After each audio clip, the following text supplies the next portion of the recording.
Alhamdulillah bisa menginjakan kaki di Serambi Mekah, Pak. Masya Allah. Dari dulu pengen saya ke Aceh ya. Qadarullah baru saat ini saya bisa mengunjungi Mbak Aceh dan Masya Allah saya dibawa ke masjid yang nggak ada masjid kecil, Pak, ya di Aceh ya. Besar-besar tuh. Kenapa semua masjid besar-besar di Aceh? Ya, Masya Allah. Ini kalau di Jawa mungkin ini udah jadi masjid agung, masjid raya ya, gitu, ya. betul. Sebesar ini ya, Masya Allah. Senang sekali. Terima kasih, Pak. Alhamdulillah. Alhamdulillah. Memang Masjid Auman ini masjid kedua terbesar di kota Oh, ini. oke. Dahulu masjid ini lebih kecil dan di Hmm, kawasan ini terkena tsunami. hmm, Minaretnya patah, bangunannya juga tidak sebesar ini dan hmm. sekarang sudah diganti Bangun ulang. diganti Masya dengan Allah. dengan support dari negeri Oman, Masya Allah. dari Oh, Sultan Qaboos namanya. oke. Jadi kita lebih mengenali sebagai Masjid Oman walaupun Hmm. namanya Masjid Al-Makmur. Baik. Ya, ya. Tapi masih ada omannya ya, nggak Masih ada ketinggalan ya. omannya. Alhamdulillah. Baik, alhamdulillah. Mengapa pertemuan pertemuan kita ini penting, Ko Dondi? Saya sebut Hmm. Ko Dondi saja, Ya. biar terasa lebih familiar. Eee, Melihat apa yang terjadi saat ini, berbagai hal yang berseliweran di dalam, kehidupan kami sehari-hari, Hmm. kami melihat begitu banyak shifting yang terjadi, pergeseran. Hmm. Hari ini, esok kita akan menikmati peringatan 20 tahun tsunami. Di Hmm. saat saya kehilangan 12 anggota keluarga pada waktu Hmm. itu berjalan sudah 20 tahun. Hmm. Momentum ini sangat berbeda yang kita saksikan 20 tahun yang sebelumnya. Hmm. Dari perspektif ekonomi, dari Hmm. perspektif jumlah penduduk, populasi, dari Hmm. perspektif security, keamanan, Hmm. itu sangat jauh berbeda. Hmm. Alhamdulillah, tsunami membawa berkah. Hmm. Jadi sebab tsunami lah maka terciptalah perdamaian, Hmm. ditandatangani MOU antara dua pihak yang bertikai, bukan di Hmm. Jakarta, bukan di Banda Aceh, tapi Hmm. mereka menandatangani di Helsinki, Hmm. Finland. Hmm. Artinya ada keterkaitan negara-negara Eropa untuk Hmm. membuat itu terwujud. Hmm. Dan apa yang kami rasakan sekarang Hmm. adalah munculnya tsunami iman. Oh, 20 tahun yang lalu tsunami air, Real, air laut. ya, Sekarang tsunami iman. tsunami iman. Maksudnya gimana nih, Pak? Maksudnya begini, Orang pindah dari Islam keluar Islam atau orang masuk Islam? tsunami. Kalau kita melihat memang ada dua sisi yang sedemikian. Heeh. Cuman yang terasa sebagai orang lokal yang Hmm. memang kita memang besar di kota ini, Hmm. shifting yang terjadi itu menuju kepada hal-hal yang positif dan negatif. Hmm. Kalau dia dalam konteks positif, kita melihat bagaimana security kita bertambah, keamanan kita bertambah kuat, Hmm. syariah ditegakkan dengan bagus, Hmm. kemudian ekonomi menggeliat Hmm. menjadi lebih Hmm. bagus. Hmm. Segala yang kita butuhkan dulu yang tidak pernah ada, Hmm. sekarang hampir semuanya ada. Hmm. Yang semua branch yang ada tadinya di Jakarta, Hmm. sekarang sudah hadir di sini. Hmm. Jadi otomatis semua terpenuhi kebutuhan dasar kalau Hmm. dikatakan sebuah negara sedang berkembang. Hmm. Tetapi seiring dengan itu muncullah beberapa kemunduran yang kami Hmm. rasakan dalam konteks etika, Hmm. ya, dalam konteks sopan santun, etika dan sopan santun, kemudian dalam konteks keleluasaan kita untuk merasa lega memberikan estafet ini kepada anak muda ke depan. Jadi kita tidak merasa leluasa lagi memberikan estafet leadership kita ke depan kepada anak muda, karena anak muda sekarang yang bertumbuh, yang 20 tahun yang lalu tidak mengenali konflik, tidak mengenali tsunami, mungkin terlahir setelah tsunami, itu tumbuh menjadi insan-insan yang memang berbeda. Ada shifting, ada pergeseran yang terjadi, yang ini kadang-kadang membuat risau bagi kita yang sudah menjadi, bukan lagi menjadi penonton, memang sudah jadi player. Dalam konteks usia kita sedemikian, kita sudah menikmati itu dan kita sudah menjadi bagian dari play itu. Jadi kita jadi player. Nah, inilah yang salah satu yang kita risaukan adalah munculnya dekadensi moral. Tadinya kita memang tidak, artinya tidak begitu memahami orang lain yang datang dengan segala tendensinya, dan kita harus memahami mereka datang, dan pada saat mereka datang dengan segala gestur yang mereka gunakan, cara mereka gunakan, kita pun menjadi lalai, kita pun menjadi berubah. Nah, di konteksnya begini kok, pada saat 2004 tsunami, di 2005 kita memasuki momentum yang kita sebut sebagai recovery. Pada waktu itu kita sedang berpikir untuk membuat kita survive dulu. The life must go on ini. Iya. Terus berjalan, hidup terus berjalan, tapi Iya. kita luka, kita sedih, kita kena lumpur, kita tidak punya listrik, kita hidup di atas air, demikian. Jadi konteksnya adalah awal itu adalah lebih kepada emergency response. Makanan dulu. Makanan seperti yang dibantu oleh United Nations. Saya pernah bekerja untuk mereka untuk World Food Program di 2005-2006. Itu mendiskusikan apapun yang bisa membuat masyarakat bertahan dalam segala kondisi, dalam segala bentuk shelter mereka tempat tinggal, apakah di rumah tetangga, di rumah saudara, atau di tepi gunung, atau di menjauh, sangat jauh daripada laut, dan hidup apa adanya. 2006 ke atas baru kita berpikir kepada recovery secara infrastruktur. Barulah kita membangun dasar-dasar, ada blueprint dari Jepang bagaimana pembangunan yang ideal menurut mereka, karena mereka pernah mengalami tsunami berkali-kali.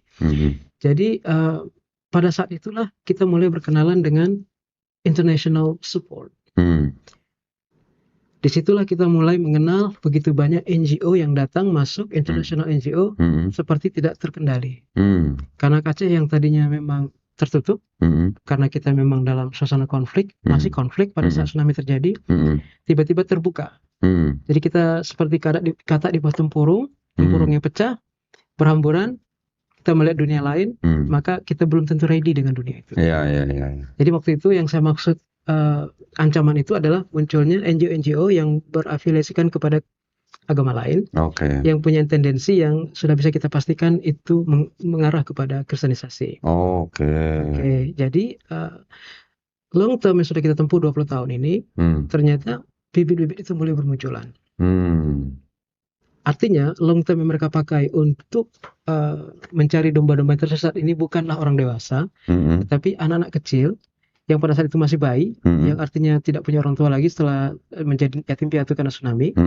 Mereka hidup tanpa dukungan support secara spiritual yang penuh. Jadi mereka terombang-ambing dalam keyakinan dan mudah untuk dirusak secara mindset. Pada waktu itu. Jadi pada waktu itu kita mengenali beberapa NGO yang memang masif sekali, Kodondi, seperti Catholic Refugee Service dan Jesuit Refugee Service, dan ada World Vision International. Itu mereka datang dengan logo-logo mereka. Terus anak-anak yang yatim piatu itu diasuh oleh mereka?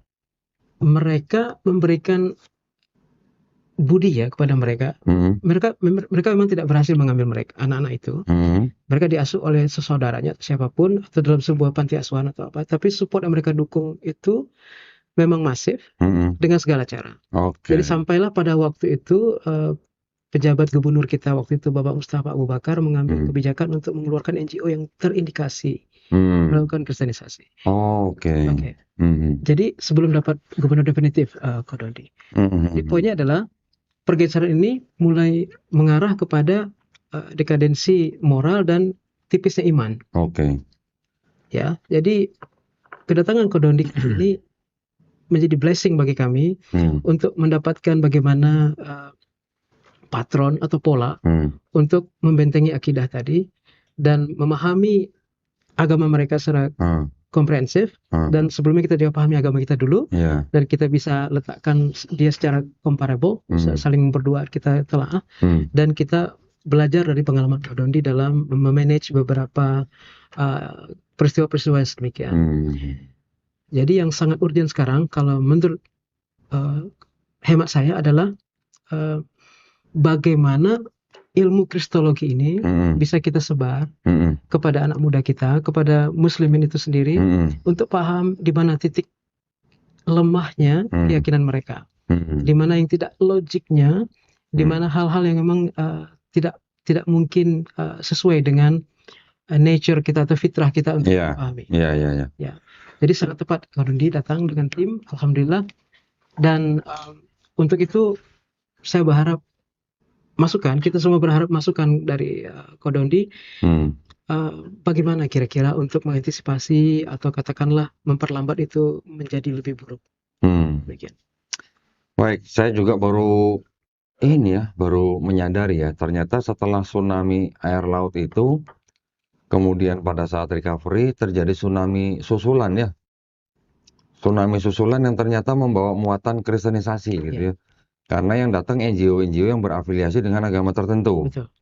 Oke, saya juga sih sebenarnya sudah menduga, tapi saya berpikirnya tadinya adalah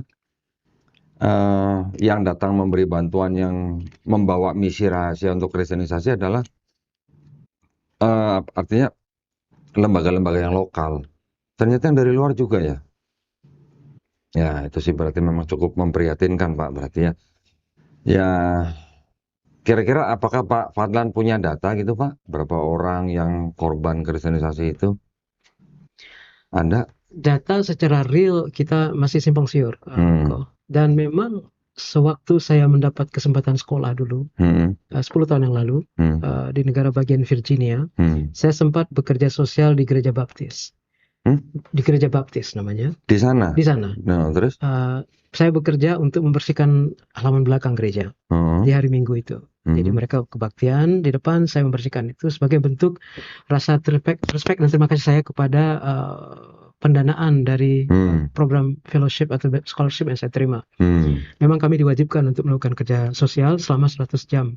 Tapi saya mencapai ke 300 jam karena saya menikmati Oke. menyentuh akar rumput masyarakat Amerika lebih dalam. Hmm, Nah, pada waktu itu saya bertemu dengan orang-orang tua yang sedang berbincang setelah kebaktian, hmm, setelah pagi hari itu, dan saya didatangi oleh mereka karena saya orang Asia. hmm, Mereka bertanya, kenapa kamu di sini? hmm, hmm. Dan ternyata mereka adalah orang-orang tua yang sudah berkali-kali ke Aceh.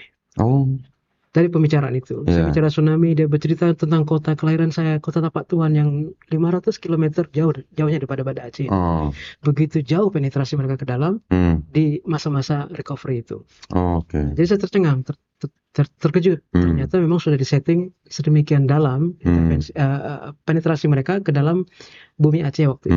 hmm. Jadi kalau secara angka masih simpang siur, tapi yang kita saksikan sekarang adalah munculnya anak-anak muda yang mungkin secara keimanan itu Hmm, hmm, goyah, tidak hmm, kuat hmm, landasannya, dan mereka bakal menjadi pemimpin kita ke depan. hmm, Jadi saya katakan tadi readiness kita untuk meletakkan estafet di tangan mereka belum komplit. hmm. Jadi ada kerisauan di situ. Baik, berarti kalau begitu, kan sudah ada berarti sebagian daripada generasi muda Aceh yang Bapak bilang tadi shifting. Mungkin mereka besar, tumbuh besar oleh NGO-NGO yang terlibat itu, walaupun mungkin beberapa sudah dikeluarkan, berarti kan sudah ada orang-orang dari keluarga yatim piatu Islam yang terpisah, kemudian mereka tumbuh besar di kalangan Kristen, gitu ya. Mungkin jumlahnya kalau Bapak bilang tidak bisa pastikan, tidak banyak, tetapi mungkin pasti ada lah, gitu Pak ya. Ya, saya alhamdulillah sekali lagi bisa berkunjung ke Aceh, yang mana saya tuh sebenarnya pengen tahu seberapa otonomnya pemerintah Aceh sendiri menjalankan syariat Islamnya. Itu yang sebenarnya menjadi buah pemikiran saya. Pengen lihat saya gitu, ya. Syariat Islam yang dipandang mungkin orang di luar Islam sebagai syariat yang keras, yang tidak manusiawi, yang melanggar HAM gitu katanya. Saya pengen lihat ya, Aceh itu pelaksanaannya seperti apa gitu. Saya belum tahu apakah besok atau lusa sebelum saya pulang saya masih bisa melihat atau tidak. Tapi harapan saya adalah syariat Islam yang bisa diterapkan di negeri Aceh ini bisa berjalan dengan semestinya. Maksud saya pejabat-pejabatnya juga dengan penuh tanggung jawab dan amanah bisa menjalankan syariat tersebut untuk kepentingan umat Islam di Aceh. Mengenai program kristenisasi, kita juga sudah tahu lah itu mungkin masih berjalan. Dan saya yakin walaupun Bapak nggak cerita tadi di Aceh juga pasti masih ada walaupun sembunyi-sembunyi, tidak terang-terangan. Namun kami tetap punya harapan bahwa gerakan ini bisa diminimalisasi dulu lah paling nggak ya. Kalau sampai dihilangkan rasanya belum mungkin karena kita tahu sendiri bahwa Indonesia memang menjadi target kristenisasi yang sangat menggiurkan buat kalangan Kristen sendiri yang di Indonesia ataupun juga yang dari luar negeri. Maka itulah kami menempuh jalur yang namanya jalur perang pemikiran dengan bekal ilmu kristologi ini yang buat kami ini adalah bekal untuk menegakkan tauhid ya. Selain untuk menegakkan tauhid umat Islam, juga untuk membentengi tauhidnya umat Islam dari serangan-serangan upaya-upaya pendangkalan akidah dan pemurtadan. Banyak yang bisa kita lakukan, mulai dari pendidikan anak-anak, sampai ke remaja, sampai ke dewasa, bahkan untuk orang tua yang memang masih menjaga anak-anaknya. Itu pasti sangat-sangat dibutuhkan. Ibarat kalau ilmu manajemen, Pak Fadlan pasti ahli nih. Kalau di ilmu manajemen itu kan ada yang namanya SWOT, Pak. Iya kan? Kita mengenali strength, kita mengenali weakness-nya, kita mengenali opportunity, dan kita mengenal threat-nya atau threatening-nya apa. Kita juga bisa pakai itu, Pak, di dalam kita membentengi akidah umat Islam. Jadi kalau strength, kita mengetahui kekuatan Islam apa, kita mengetahui kekuatan agama Kristen itu apa. Itu kita harus tahu, Pak. Weakness kita juga harus cari tahu weakness-nya Islam apa, weakness-nya mereka apa. Begitu juga opportunity dan threat. Maka itu dengan mengikuti pola itu, kita setelah mengetahui kekuatan mereka apa, weakness-nya mereka apa, opportunity mereka apa, threat-nya mereka apa, insya Allah kita masih bisa mencari celah-celah apa yang bisa kita pakai untuk membentengi akidah umat Islam. Salah satu yang memang boleh dikatakan isu utama, ya, isu utama antara Islam dan Kristen. Islam dan Kristen ini bukan nggak bisa hidup berdampingan loh, Pak. Bisa, Pak. Saya katakan bisa. Tetapi memang kedua agama ini adalah kedua agama yang sama-sama agama misi. Agama misi maksudnya adalah agama yang mengajak orang lain di luar agama mereka untuk masuk agama mereka. Nah, kita tahu bahwa Islam dan Kristen ini sama-sama agama misi. Dan kalau berbicara tentang toleransi, Islam sudah tidak perlu dipertanyakan lagi ya tentang toleransi ya. Aceh yang punya otonom untuk menjalankan dan menerapkan syariat Islam saja masih membiarkan gereja berdiri di Aceh. Betul kan, Pak? Betul. Berarti Betul. toleransi luar biasa. Ya. Nah, tapi kalau dalam konteks masing-masing mempunyai misi, ini yang harus kita hati-hati. Karena apa? Karena di negara yang kita melihat lebih besar lagi dibandingkan hanya di Aceh, di Indonesia punya yang namanya keputusan bersama. Dua menteri, Menteri Agama dan Menteri Dalam Negeri, nomor 1 tahun 79, yang melarang pensiaran agama terhadap orang yang sudah, atau kelompok orang yang sudah beragama. Itu yang harus kita juga patuhi, karena keputusan bersama itu kan bukannya tidak berlaku di Aceh, tapi tetap berlaku kan gitu. Saya tadi sempat bicara dengan beberapa tokoh masyarakat. Izin minum dulu, Pak. Silakan, silakan.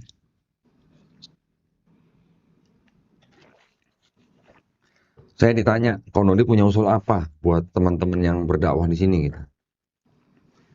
Saya tadi tiba-tiba, saya kaget ditanya begitu, tapi tiba-tiba saya punya ide, tiba-tiba celing gitu ya. Entah ini serius atau tidak, entah bisa direalisasikan atau tidak, tapi saya kok punya pemikiran begini tadi.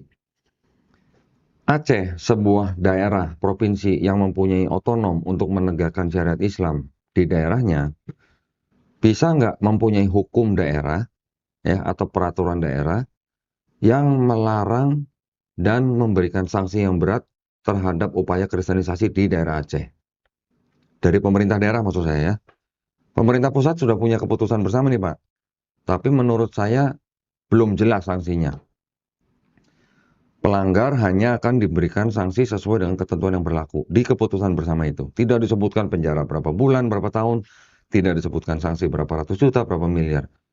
Saya tadi bilang, bisa nggak pemerintah daerah Aceh membuat aturan yang serupa dengan keputusan bersama dua menteri itu, tapi dikeluarkan oleh pemerintah daerah khusus untuk program kristenisasi, dilarang di Aceh. Pelanggarnya diberikan hukuman yang berat. Kalau punya otoritas, harusnya bisa, Pak ya? Harusnya ya. Iya. Saya nggak tahu apakah bisa dilaksanakan atau tidak, tapi menurut saya bisa. Baik. Karena itu adalah otoritas daripada pemerintah daerah Aceh. Yang pertama gitu. Kedua, saya tadi sambil bercanda begini. Karena saya teringat ada kota Mekah, ada kota Vatikan. Di Mekah nggak boleh ada gereja. Betul kan, Pak? Di Vatikan juga nggak boleh ada masjid. masing-masing klaim bahwa kedua kota ini adalah kota suci bagi agamanya masing-masing. Makanya ketika mereka punya aturan tidak di Mekah tidak boleh ada gereja, itu adalah hak penguasa Mekah. Di Vatikan ada aturan tidak boleh ada masjid, itu juga hak penguasa daripada kota Vatikan. Bisa nggak Aceh punya hak?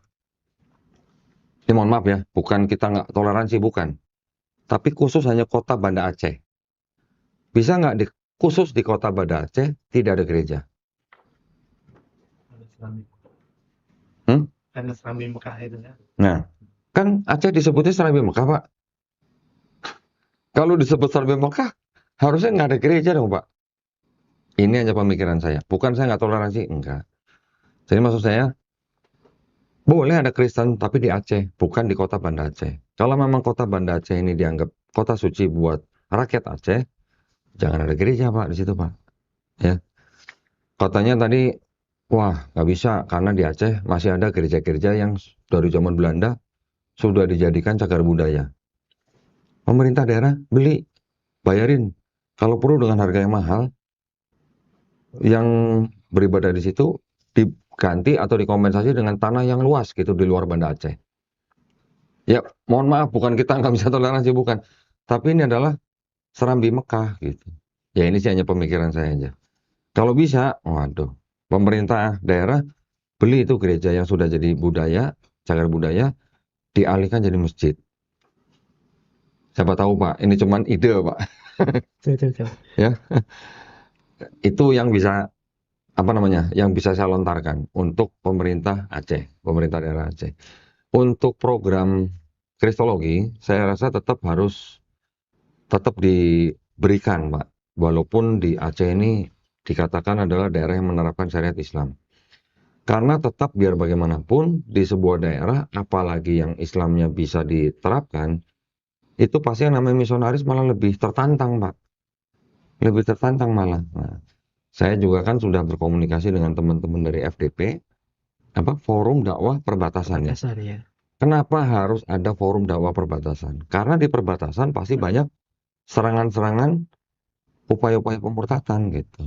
Saya tahu gitu, makanya penting juga dai-dai kita, ustadz-ustadz kita yang ada di perbatasan ini juga perlu diberikan ilmu kristologi. Begitu juga yang di daerah lain yang mungkin punya potensi dan segala macam. Jadi itu mungkin pandangan saya Pak ya. Tetap nanti teknisnya bagaimana mungkin kita bisa bicarakan. Tapi tetap itu adalah hal yang penting untuk membentengi, menjaga syariat Islam yang sudah dijalankan di negeri Aceh, juga untuk membentengi akidah umat Islam di Aceh itu sendiri. Menarik. Gitu Pak. Begini, Ko Dendi, kita sering berpikir apa yang terbaik. Ya, ini masukan dari Ko Dendi kita sudah mendengar dan insya Allah kita akan diskusikan dengan teman-teman yang lain. Jadi dari pemahaman kami sebagai orang lokal, so far kami memiliki dua alternatif. Pertama adalah social control, kendali sosial. Selama masyarakat itu masih care, masih aware, masih peduli, maka kendali sosial dalam tanda kutip ya, warung kopi yang bertebaran di mana-mana itu jadi hub untuk segala kejadian yang terjadi di masyarakat. Pusat informasi itu Pak ya? Infiltrasi dari mana-mana akan terdeteksi, akan di-share melalui kedai kopi. Warung kopi. Jadi saling terhubung. Iya. Jadi begini. Oke. Jadi masyarakat segala ready, aware dan bersiap-siap untuk mengantisipasi sesuatu, segala hal termasuk kristenisasi. Yang kedua, yang saya pikir lebih efektif adalah sadar kepada DNA-nya sebagai bangsa Aceh. Jadi lebih kembali kepada sejarah terbentuknya bangsa ini. Jadi Ko Dendi mungkin belum paham kenapa saya sebut bangsa Aceh. Karena Aceh itu secara terminologi ada dari 4 abjad ya. A, C, E, H itu. Saya kemarin dengar Arab, Campa. Bukan Cina Pak ya? Bukan Cina. Eropa, Hindia. Hindustan. Ya. Oh Hindustan, oke. Ya. Jadi kombinasi dari 4 ini, kalau saya secara ringkas saya katakan gini, Arab udah pasti. Kita memiliki begitu banyak marga-marga Arab di sini yang menyatu dengan masyarakat. Tidak bisa kita bedakan. Kemudian kalau Campa, kita terkait dengan keturunan yang di Kamboja dan di Vietnam, Islam di sana, yang datang ke sini pada saat ada yang namanya tokoh-tokoh seperti Chinese namanya Putroneng di Aceh Utara. Kemudian Eropa, kita bicara mengenai Portugis. Ada sebuah kawasan di Aceh bagian barat, pantai barat, itu memang orang Portugis. Precisely, rambut pirang, mata biru, kulit putih, Tapi bukan Muslim kan? Muslim. Muslim. Mereka adalah kumpulan orang Portugis yang dulu tidak mau pulang ke negaranya. Oh gitu. Jadi mereka merubah keyakinannya, melebur menjadi bangsa Aceh, dan Oke. mereka dikenali dengan kerajaan Daya. Oke. Itu adanya di pantai barat. Dan mereka banyak terhapus oleh tsunami kemarin. Jadi tinggal sedikit lagi populasi mereka yang masih bermata biru. Oke. Dan itu menjadi idola kita lah, melihat sesuatu yang berbeda. Kemudian kita bicara Eropa, kita bicara Turki. Karena Turki sangat kuat dalam Utsmaniyah ini mengontrol Aceh secara konteks sejarah. Jadi ada kampung Turki di sini, ada Bitay, ada Emperom, itu dua perwakilan desa yang berorientasi kepada keturkian. Ada makam Turki, ada raja Turki di situ. Kemudian kita bicara juga mengenai orang-orang Belanda yang sempat mati sia-sia di sini selama perang yang 70 tahun yang tidak berkesudahan. Jadi efeknya itu kita memang muncul dari begitu banyak DNA yang hanya kita bicara Hindustan, kita bicara apakah dia Bangladeshi atau Indian atau Pakistani yang memang wajah-wajah Asia Selatan. Jadi Aceh ini sangat kaya. Nah, secara sejarah ini Aceh yang sangat heterogen ini dengan pemikirannya megapolis. Mengapa saya katakan megapolis? Karena sebelum daerah lain mampu dipimpin oleh seorang ratu atau sultanah perempuan, Aceh sudah dipimpin selama 59 tahun. Perempuan memimpin 4 kali berturut-turut sultanah perempuan. Yang di belakangnya ada seorang imam besar yang mengkontrol kehidupan negara ini, dan perempuan yang sebagai pembuat kanun atau peraturan sebagai protokoler pemerintahan. Sangat megapolis. Artinya Aceh itu memang sudah sangat jaya dulunya. Dan pada saat Cornelis de Houtman dan Frederik de Houtman datang berdua di tahun-tahun 1600-an dan mereka tertangkap, satunya mencoba menistakan Admiral atau Laksamana Malahayati kita, dan Malahayati mengajak dia duel pedang dan dia terbunuh. Saudaranya tadi ditawan. Nah, saudaranya ini mencoba melemahkan, menurut buku yang saya bawa ini dari karangan seorang profesor Prancis dari Lombard ini, di sini dituliskan terjadi dialog, dan itu lebih mengarah kepada membumikan ajaran kekristenan itu beberapa ratus tahun yang lalu melalui tokoh itu tadi. Jadi dia berupaya untuk sejarah ini akan menjadi lebih bervariasi, artinya ada keyakinan lain di sini. Nah, itu dari sisi sejarah. Kemudian kita pun lama konflik ya, Kodoni kita lama berperang dengan Portugis, Belanda 70 tahun, kemudian Jepang masuk, dan setelah itu kita terkungkung dengan DITI, kemudian ada PKI, setelah itu konflik GAM, sampai tsunami terjadi. Jadi rentang waktu sedemikian panjang itu membuat kita nggak sempat berbenah kok. Dalam konteks kanun tadi. Jadi kalau dalam usulan Kodoni tadi untuk membuat rasa self confidence para petinggi kabupaten atau kota madya atau provinsi secara general, itu memang kita harus encourage, kita terus harus dukung supaya inferiority complex tadi hilang. Karena sindrom itu ada.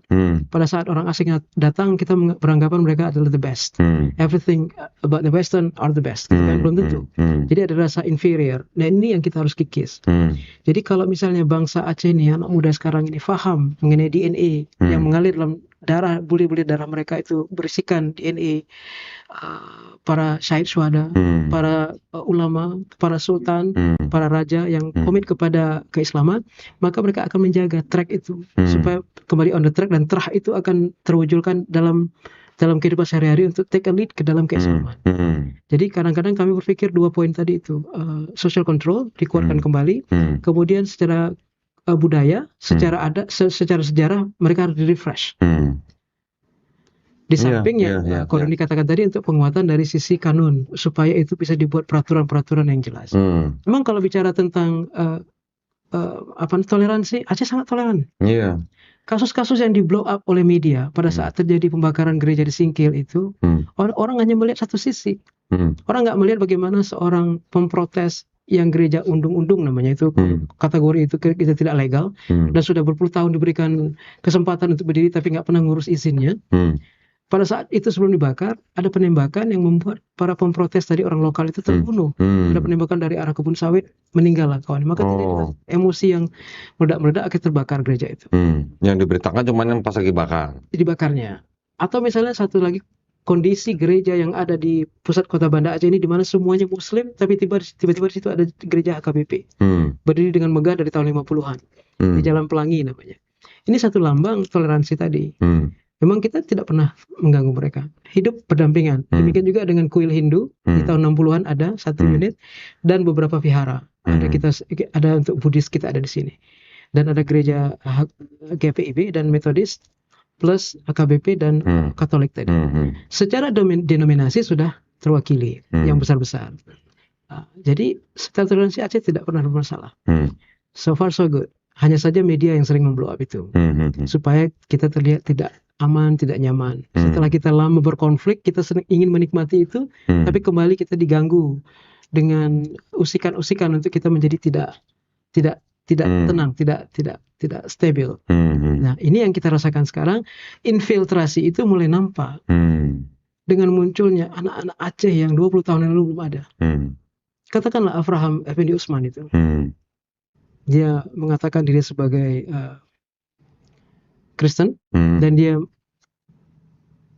tapi dia tidak tinggal di Aceh kan? Dia tinggal di Aceh. Dia mewar-warkan, istilahnya kalau bahasa Melayu itu mempromosikan kekristenan dengan bahasa Aceh. Dan kita sempat dulu gubernur kita menolak adanya naskah Injil berbahasa Aceh. Gubernur Nova Iriansa waktu itu menolak itu. Dan sekarang keadaannya sudah mulai melembek. Jadi infiltrasi ini kita takutkan karena kita berpikir untuk membentengi di perbatasan, tapi kita bocor di tengah. Kita sudah merasuk ke dalam. Jadi, tingkat urgensi yang kodon dikatakan ilmu kristologi itu sudah mendesak. Jadi mungkin juga bisa mencapai atau menyentuh pondok pesantren yang memang mereka mempelajari Islam, begitu mereka keluar ke dalam kehidupan yang nyata, mereka blank mengenai kristologi. Jadi mereka goyang pada saat mereka harus deal dengan masyarakat sebagai ulama yang tidak paham tentang kristologi. Calon-calon ulama yang kami sebut dengan tengku di sini. Secara terminologi disebut tengku. Jadi tepat sekali Kak Doni, walaupun kalau dalam pemikiran saya sudah agak terlambat, tapi bisa kita fast forward, kita percepat.